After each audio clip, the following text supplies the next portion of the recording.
How to remove Microsoft account from Edge. Hey everyone, welcome back to the channel. In today's tutorial, I'm going to show you guys how you can easily remove the Microsoft account from Edge. But before we get started, don't forget to leave a like down below and subscribe to the channel. Now, on that note, let us jump right into the video.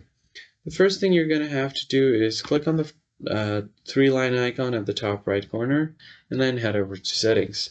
Right on your settings, you'll have the profiles icon and you'll be able to see all of your profiles. So if you want to add a profile, you could just click on this add option to add additional email accounts, keep work account and personal browsing separate. So what you can do is simply click on the sign out option if you want to sign it out from here.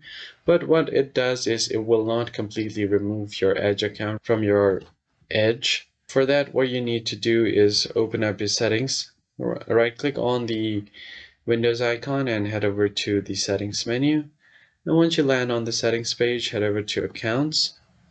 And once on your account section, scroll down until you find emails and accounts. And here you'll be able to find your account. So what you're going to have to do is click on the account that you want to remove, click on this remove option, and you'll have to click on yes. And only after doing this, you'll be able to remove it permanently on your Edge and your whole PC. I hope you found this tutorial helpful. I'll see you guys on the next video.